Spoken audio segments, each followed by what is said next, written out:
Dana xalqimizda bala bo'lg'icha, onasi mo'mi bo'pti degan bir so'z bor.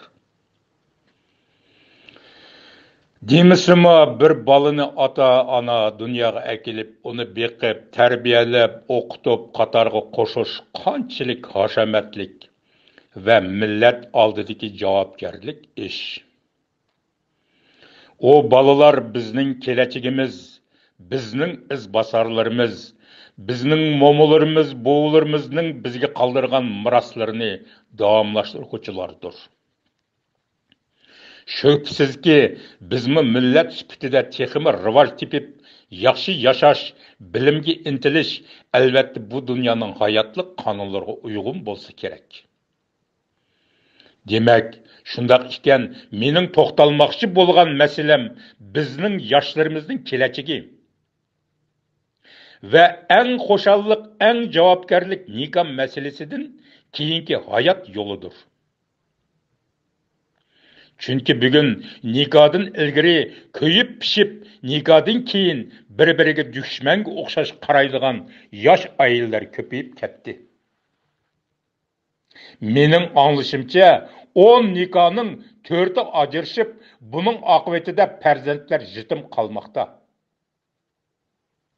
Bu ota-onalar uchun qanchalik xapchilik desingiz-chu. Balamның toyığı deb manglay teri bilen tapqan pullarını talağa çekiş emasmi? Hazır bizde millilik sübət yo'qawatıdı. İman, diyanet, haqiqat suslaştı. Vafadarlık, sadaqat, haya qalmadı. Nomus, ittifaqlıq, ağız birlik deganlarni qayrib qo'ydik. Hamma yerda manmanlik, shaxsiyatchilik, obro'yparastlik, shuhratparastlik, o'zining azroq omadlarini ko'zi qilish yoki qilayotgan xizmatlari orqali o'zini maqtash, ko'rsatish qoplab ketdi. Ko'ralmaslik, ziddiyatlik, fitni fasod ko'paysa, hech kimga ishonmaydigan bo'lib qoldi ekan. Kelgusi parlaq millatning hammadan ilgari boyligi shu millatning qiz ayollarining millatga xos qiyofati, ish harakati, dindarligi, yaqin odamlarga sodiqligi, kichik fe'lligi, pok vijdon, ochiq chiroy, toza muhabbat, vatan millatni cheksiz so'yish, mushu xislat, mushu tarbiyalarni bolalarimizga singdiraldikmi? Bizning ota-bobolarimiz azaldan qizlarni sizlari bizlari deb hurmatlab sutning qaymig'ini, kiyimning atlisini kiygizib beshida ko'tarib kelgan-ku. Qiz millatning g'ururi, millatning nomusi. Ana bo'ldigan qizlarimiz kelajak millatning safosini ko'taradigan yoki aksincha qiladigan bir mo'jiza. Ayollari o'qigan, madaniyatlik, bilimlik, qo'rqmas, batur analar şundaq farzandlarni dunyoga akiladi. Yana ana kelajak avlodning safosini ko'tardi. Qayerda qaysi millatning qizlari o'qigan, tarbiya ko'rgan, qattiq qo'l, talabchan, haqiqatchil, pok muhabbatlik bo'lsa, shu millatning erlari ayollarning nomusini, millatning nomusini, vatanni qo'g'daydigan, öz dinini qo'g'daydigan, qarg'i yaraydigan, qo'rqmas, haqiqiy insonlardan bo'lib chiqadi. O'tganda bir sorunda tonish bo'lgan bir odamning "Men ikki qizimni yaxshi o'qitdim, oliy bilim berdim. G'ayri millatga turmushga berdim" deb turmushi yaxshi ikkisining ostida mashina deb maqtanib so'zlayotgan anglab qoldim. Sening navarlaring, bolaring kim bo'ldi? Arqangda qandaq iz qoldirding deydigan odam bo'lmadi.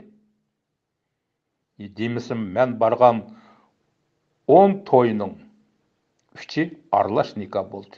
Uningda yana o'qigan, bilimlik, safoliq, hamma tarafdan kelishgan haqiqiy millatning onasi bo'ldigan, millatning safosini ko'taradigan qizlarimiz g'ayri dinliklar bilan nikohlik bo'lib ketyapti.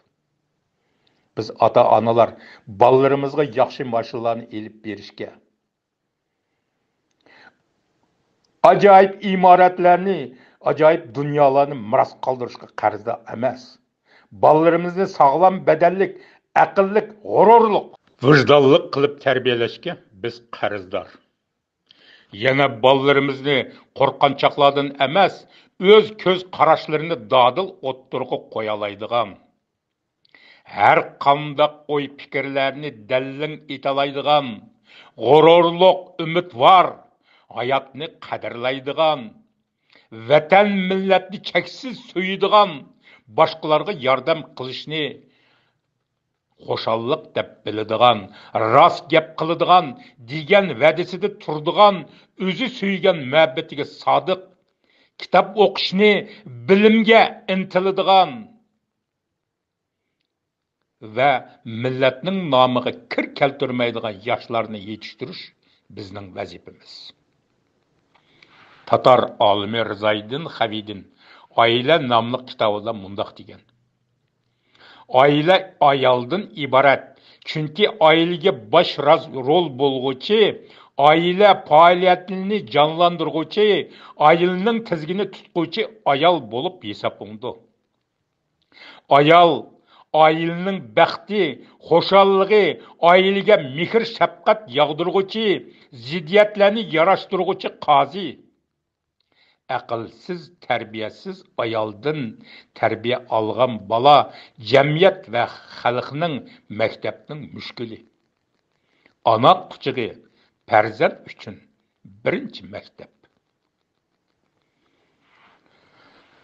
Ota oldi bilan oila tarkibidagi asosliq a'zoning birisi. Ersiz oila va ayolsiz oila to'liq bo'lmagan oila. Cervantes to'g'ri aytgan, yaxshi er ayolda yurak ikki bo'lsa-mu, tilak bir. Yaxshi ota bo'lish uchun yaxshi er bo'lish shart. Yaxshi er bo'lish uchun axloqiy jismoniy tarafdan yetilgan yaxshi inson bo'lish kerak. Ota oila bilan farzandining g'amxo'ri, uning qon tomirida otiliq mehr shafqat, nomus vijdon bilan jug'urilgan bo'lib, uningga faqat onalik mehrini tanglashtirib bo'ladi. Otiliq mehr muhabbat shunchalik kuchliki, u o'zining yaxshi ko'radigan yori farzandlari uchun o'tqimi, sug'imi tushishga tayyor. Kerak bo'lsa, o'zining jinini qurbon qilishdan qaytmaydi. Bizning yoshlarimiz birli yaxshi ko'rib qilish bilan uning oxirida tushunmaydi.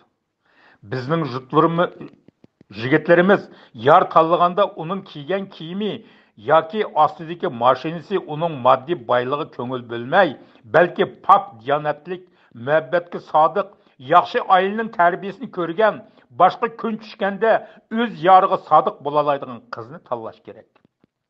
Yigitlarimiz kechirimchan, g'ururliq, erlik nomusi bor, hayotdagi ig'ir yeniklardan qochmaydigan yigitlardan bo'lish kerak. Mayli qiz bo'lsin, mayli yigit bo'lsin, oila tarbiyasiga ko'ngil bo'ling. Qandoq oilada cho'ng bo'ldi? Uning ota bobolari kim? Bu bizning qadimiy ota bobolarimizdan kelayotgan an'ana. Ham dinimizning ta'limoti bo'yicha bolalar tarbiyasi ular uchun yaxshi ona va ota tanlashdan boshlandi. Albatta, yaxshi urug'dan yaxshi farzandlar dunyoga keldi. Allah Taala bir odamga barliq omadni ato qilgan emas. Anadan danışman bo'lib tug'ilmaydi. Zaman, hayot hamma narsaga o'gitadi. Ham chiniqtiradi. Boyligi barlarning xo'shalligi yo'q. Muhabbati barlarning boyligi yo'q. Xo'shalligi barlarning salomatligi yo'q. Shuning uchun dunyoda ko'ngildagidek er ayol bo'lish oz uchraydi. Her adamның artıqçılığı, kamçılığı, əvzəlligi ikkinchi bir odamga yoqmaydigan tarafları buludu. Mana bu taraflar aylı qurgandan keyin vaqtning o'tishi bilan haqiqiy muhabbat bo'lsa, bir-birini tushunish bo'lsa, sabr, toqat bo'lsa, yog'ochga rand solgandek hammasi o'rniga tushadi. Uyg'ur yigit qizlarga itorim, baxtlik bo'lg'ingiz kelsa, hayotga kelmaydigan armonlarning qurboni bo'lmang. Rahatdimi, jafodimi, bilib bo'ladigan, bir-biriga xiyonat qilmaydigan, muhabbatga kir keltirmaydigan jo'ranglarni izdanglar. Her bir Uyghur ailesini közünglarning qarchig'usidek saqlanglar. Aile küçük bir memleket, gelecek milletning taqdiri aşı aileге bağlıq. Qaysi milletning vakili bo'lmasin, uning millet sifatida saqlanib qelishi gelecek avlodga bağlıq. Odam dunyoning mol mulkiga och ko'zlik bilan qaraydigan inson. Pul qancha ko'p bo'lsa, shuncha ko'p bo'lsa deb harakat qilamiz.